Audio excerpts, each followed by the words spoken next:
Alors le métier d'AMP, il faudrait des heures pour en parler. C'est en synthétisant.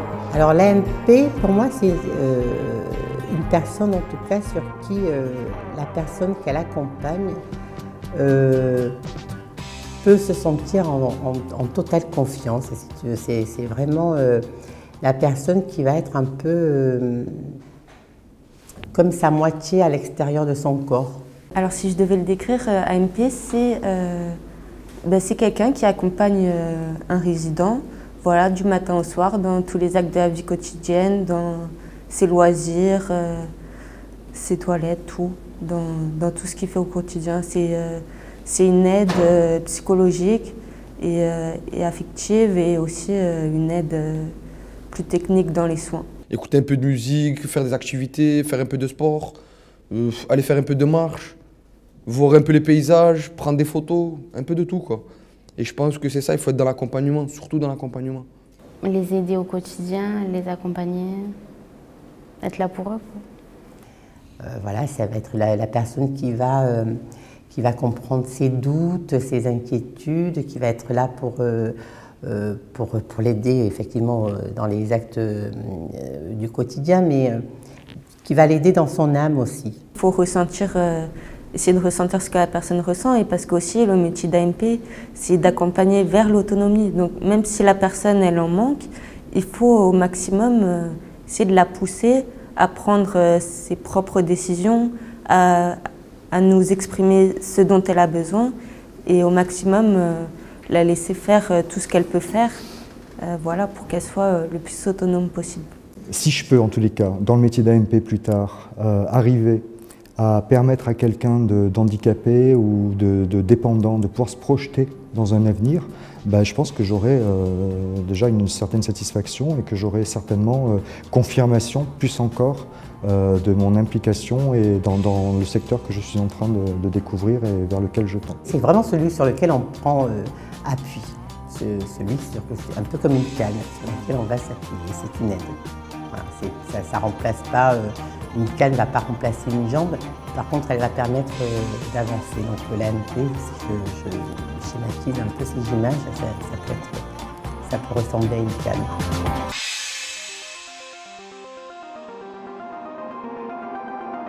Je suis très admirative des personnes que j'accompagne en tant que formatrice et qui arrivent à ce métier, parce que c'est un métier qui est en même temps beau et difficile, parce que comme je disais, on est en proximité avec l'autre, on doit être souvent dans l'intimité de l'autre, des personnes qui sont toujours vulnérables, que ce soit d'une manière ou d'une autre, que ce soit la dépendance, le handicap, la déficience, ce sont des personnes qui sont vulnérables d'une manière ou d'une autre. On est dans des moments de très proche proximité, mais ça veut dire j'appuie proche proximité, parce que autant ça peut être quelque chose d'agréable parce qu'on soutient, on accompagne, mais des fois on accompagne dans des moments qui pour l'autre sont difficiles. L'inconvénient que je vois jusqu'à maintenant, et peut-être ça changera, c'est la tâche. Il faut que je sache contrôler mon attachement envers... je suis beaucoup sensible, et m'attacher et savoir parce qu'à tout moment il peut y avoir la séparation pour la mort ou pour X raisons. Et c'est l'attachement avec un patient peut-être qui pourrait me... La douleur que vous pouvez éprouver ou que lui peut éprouver, parce que si justement... Les deux, parce qu'à partir du moment où si lui est attaché, il en souffrira aussi, et du fait qu'il souffre, j'en souffrirai aussi, donc c'est les deux. Après, c'est à moi de faire la part des choses. Cette juste distance de se dire je dois accompagner, donc quelque part je dois aider, mais en même temps, il ne faut pas que j'en fasse trop, parce que c'est à l'autre qu'appartient sa vie, qu'appartiennent ses choix, qu'appartiennent ses décisions. Voilà, c'est une place qui n'est pas facile à prendre, une distance qui n'est pas facile à trouver. Et là, on rentre vraiment dans leur intimité, et en même temps c'est positif, en même temps c'est négatif, parce que ça peut mal se passer aussi. Mais il faut prendre le risque pour que ça se passe bien. Et au bout d'un moment, c'est usant, ça sera usant sûrement dans notre vie personnelle. Donc oui, c'est sûr, ça sera certainement fatigant. C'est des personnes, voilà, c'est des personnes qui ont vécu une jeunesse, qui ont vécu des choses et tout dans leur vie. Et c'est pas parce qu'aujourd'hui ils n'ont plus la possibilité de faire ces choses-là qu'il faut leur montrer qui sont plus ce qu'ils étaient avant, mais que voilà, qu'aujourd'hui ils ont besoin de nous, donc voilà. Le respect, malgré qu'il y en a qui peut-être qui parlent plus, qui peuvent plus bouger, qui peuvent plus se déplacer, eh ben, il faut que le respect il soit quand même. C'est un métier où il faut être fort, où il faut être humble, parce qu'il faut accepter que l'autre ait besoin ou au contraire n'ait pas besoin de nous. Parce que par exemple, quand on est AMP aux côtés d'un public assez autonome, eh ben, c'est pas toujours évident de se dire il a besoin de moi mais pas comme je l'entends, et puis d'arriver à se mettre en retrait, parce qu'être AMP c'est pas faire à la place, c'est accompagner, c'est être à côté. Et ce que je crains, c'est de gêner la personne dans sa toilette. Du fait que ce soit moi qui la fasse et qu'elle ne peut plus la faire parce qu'elle est plus autonome, ça me gênerait. Qu'elle ne soit pas bien parce que je le fais. Tu rentres dans ton intimité. Ouais, en fait. Voilà. Et en plus, le métier d'AMP, c'est un métier de proximité où on rentre dans l'intimité de l'autre. Et ça, c'est évident pour personne. Et la préformation, quelquefois, peut les préparer à cette idée-là. Parce que des fois, on se dit, oh, aller aider l'autre, être dans le service à l'autre, c'est bien, c'est facile, c'est même glorifiant, mais non, c'est pas ça, c'est difficile, il faut être très humble, et puis rentrer dans l'intimité de l'autre, c'est difficile pour l'autre et pour soi. Je ne sais pas si j'arriverai à assumer d'avoir cette responsabilité-là, de l'accompagner vers la fin de vie, vers la mort. Pourtant, c'est ce qui peut y arriver dans ce métier-là. Ça peut arriver, mais je pense que déjà avec la formation, j'apprendrai plus, et donc je saurai plus comment faire. Pour l'instant, je ne sais pas. Aller à la rencontre de l'autre qui est vulnérable, c'est pas évident. En plus, l'histoire de l'autre vient impacter la nôtre, vient résonner dans la nôtre assez régulièrement. Ça serait se tromper que de penser que ça n'arrive pas. Et du coup, c'est pas évident de vivre ça. Alors qu'on aurait tendance à dire il faut barrer les émotions pour être fort tout le temps, je pense qu'il faut accepter d'être faillible. Je pense qu'il faut accepter qu'on se trompe, des fois, souvent même. Il faut accepter d'être maladroit, des fois même de faire des conneries.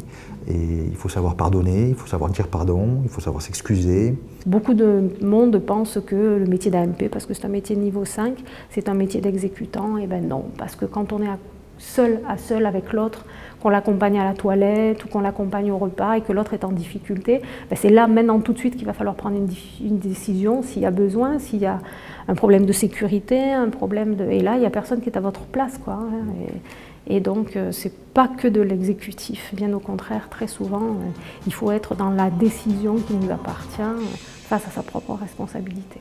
Avoir de la volonté, avoir un peu d'abnégation, se confronter à la difficulté du travail social, c'est aussi se confronter des fois à des réalités qui font souffrir, voire même qui résonnent avec notre propre vie.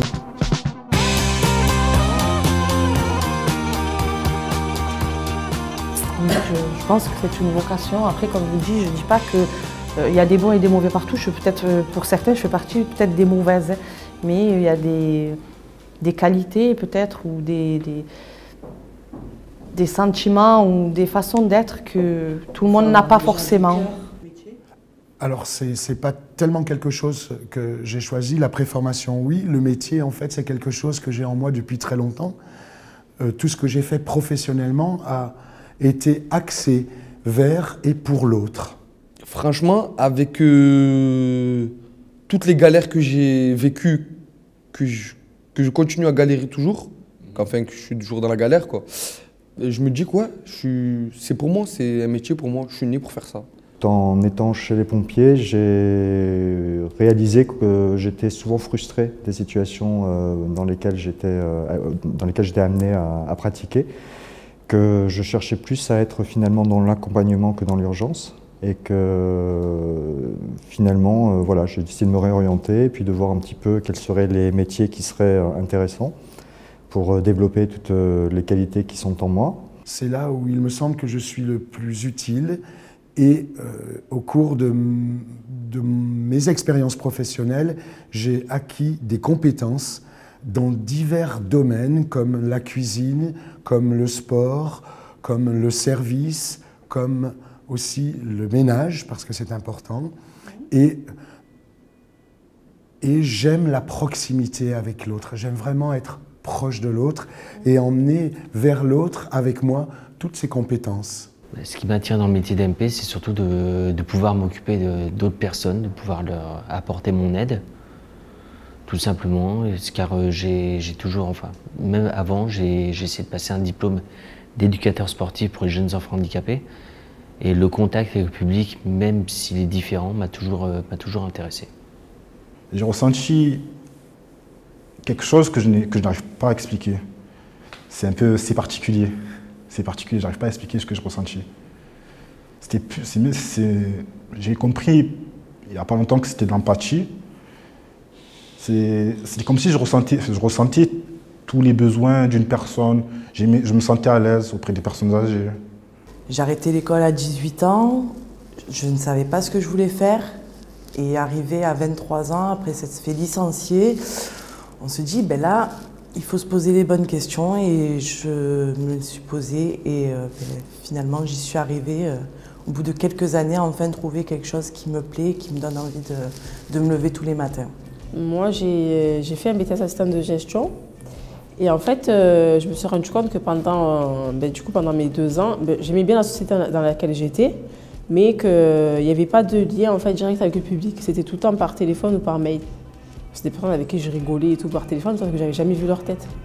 Et en fait, moi, c'est ça que je veux pas. C'est vraiment, moi, j'ai besoin d'être en contact avec les gens.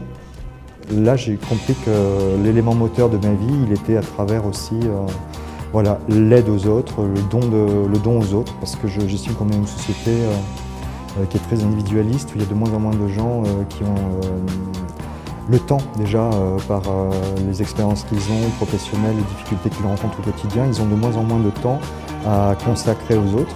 Et moi, j'ai cette capacité et en fait, il a fallu que je passe par ce parcours pour réaliser qu'en fait, ma vie, c'était pas tout ce que j'ai fait jusqu'à présent, même si j'étais content. Je crois que ma vie, maintenant, c'est être dans le secteur du médico-social et puis donner vraiment de mon temps et de mon énergie à des gens qui en ont besoin et ne pas me perdre justement à donner mon énergie à des gens qui n'en ont finalement pas tant besoin que ça. Voilà.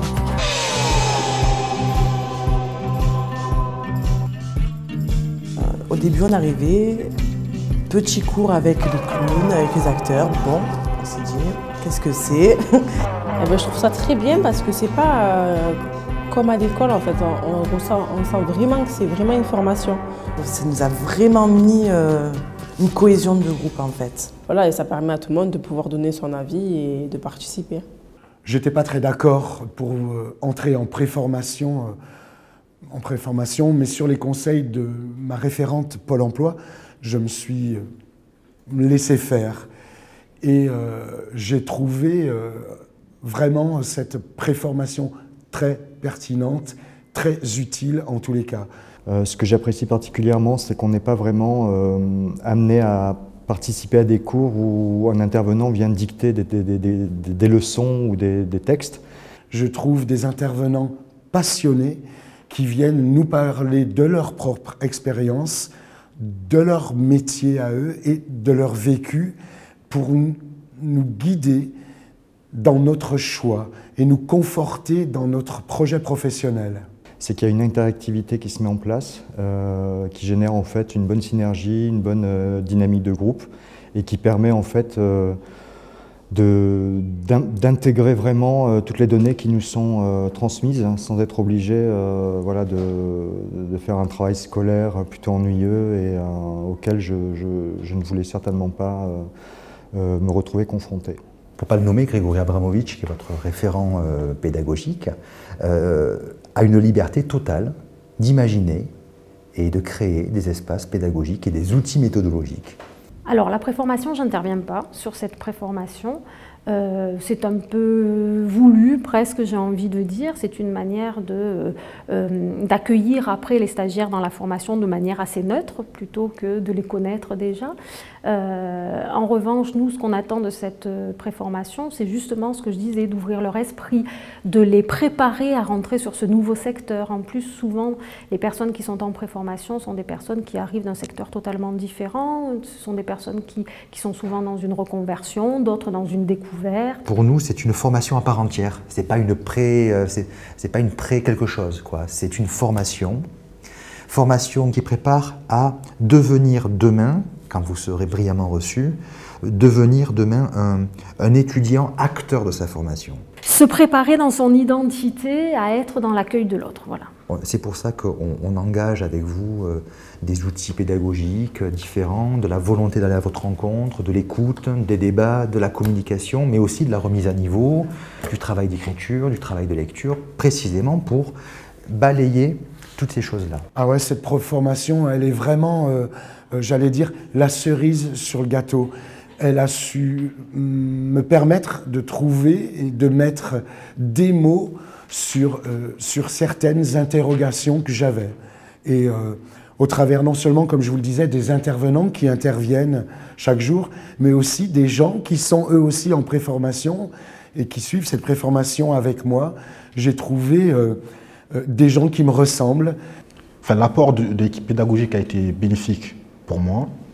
Ça m'a permis de comprendre les aspects du métier, les activités liées au poste. La phase aussi, elle a été aussi bénéfique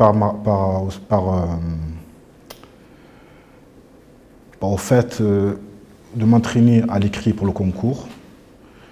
Et ça a été enrichissant aussi parce qu'on a eu des intervenants extérieurs qui nous ont aidés à nous mettre de l'autre côté de la barrière, à nous faire comprendre comment vivent les résidents, comment une personne dépendante vit. Ça a été très enrichissant. Alors déjà, elle m'a confortée dans mon choix de faire MP. Et puis elle m'a appris voilà, les bases du métier, qu'est-ce que c'était vraiment. Ça m'a permis de rencontrer des gens. Ça m'a appris humainement sur plein de choses. Elle m'a porté d'abord à me mettre plus dans cette voie-là, de savoir un petit peu exactement ça que je voulais faire. Et ensuite, tout simplement, ça m'aiderait à passer mon concours. Franchement, c'est une super expérience. On a pu connaître des gens, comme on a dit, totalement, on dit pas totalement, mais différents de nous, venant d'autres horizons, pardon. Et non, voilà, ça a permis d'élargir notre champ de connaissances et de pouvoir aller plus facilement vers des personnes qu'on ne connaissait pas auparavant.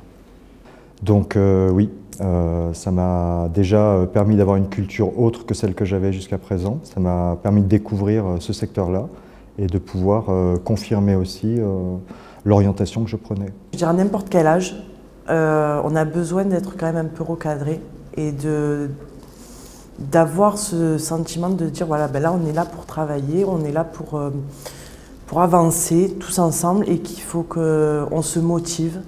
Et je pense que là on est vraiment dans un cadre de travail donc qu'on n'a pas à la maison, parce qu'à la maison on a toujours des distractions, on a toujours quelque chose à faire, toujours. Et là voilà, on est là de 9h30 le matin jusqu'à 4h30 et on est là pour ça, voilà, pour nous, pour notre avenir. Sûrement le seul moyen en fait de vraiment voir si le métier dans lequel on se projette de faire, s'il nous plaît vraiment et si c'est vraiment ce qu'on veut faire. On ne nous enlève pas un poids, on n'arrive pas ici avec un paquet et on nous dit bah, tenez, on va vous prendre votre paquet, on va vous alléger. Non, c'est vraiment, vous arrivez avec un bagage, avec un paquet, on va vous aider à en faire quelque chose.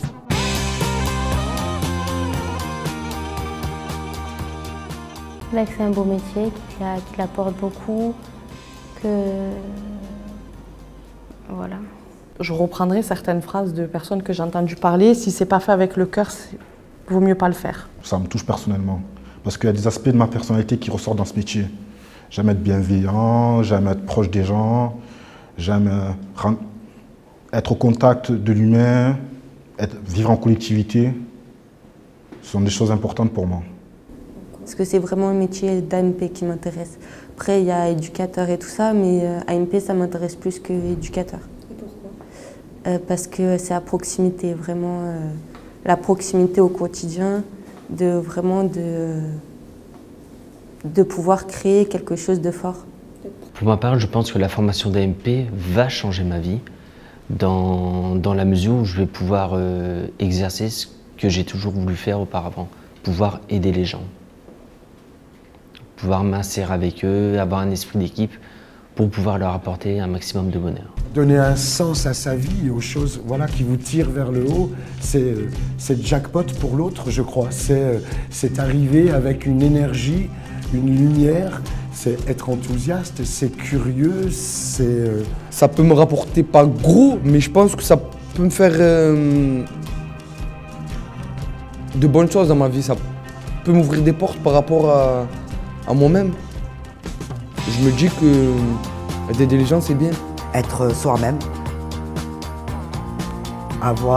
être beaucoup, de faire de l'observation, tout d'abord, avoir beaucoup de patience et être aussi en bonne santé et de ne pas avoir des problèmes personnels. Ne pas avoir peur de s'engager, même s'il y a quand même des limites à respecter, mais ne pas avoir peur de s'engager. Il faut vraiment que quand on arrive dans un institut, on laisse vraiment nos problèmes derrière nous et qu'on soit dans notre métier à fond. Parce qu'ils ont déjà leurs problèmes à eux qui sont assez conséquents. Et si en plus on vient leur rapporter les nôtres, c'est pas possible, vraiment. Avoir une vraie empathie, voilà, sans intérêt, sans attente particulière, juste vraiment le plaisir d'aider l'autre. Si on n'a pas ça, c'est pas la peine d'essayer, je crois. C'est tout ça,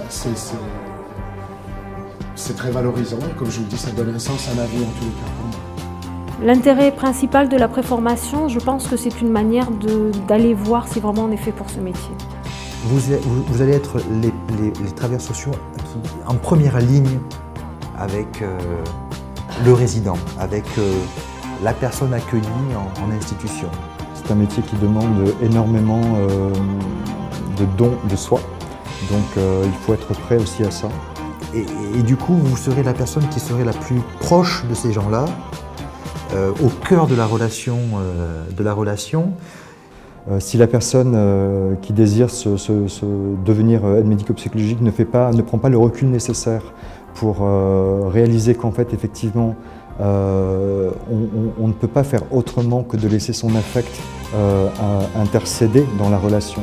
Et apprendre à accueillir l'autre, ses ressentis, son histoire, ses larmes, ses douleurs, ses difficultés, voire même le corps déformé, tout ça c'est difficile à accueillir, quoi. Et bien vous avez que 10 mois pour accueillir ça, quoi. Et donc si on arrive en étant déjà un peu assis sur le fait de se dire c'est pas par hasard, non, c'est pas par hasard que je suis là et c'est vraiment ce métier que j'ai envie de faire, je pense que ça permet de s'engager plus facilement dans la formation. Je pense que de s'impliquer comme on est tous en train de le faire à travers la préparation, dans le but justement d'obtenir ce diplôme-là, je crois que c'est nous qui allons au fur et à mesure, ainsi que toutes les préformations et tous les diplômés futurs, qui allons, je me considère dans une nouvelle génération qui a envie de transmettre aussi et de faire reconnaître ce métier-là. Donc c'est à la fois être dans l'aide, mais aussi militant pour le métier, pour les métiers du médico-social et plus particulièrement pour celui d'aide médico-psychologique.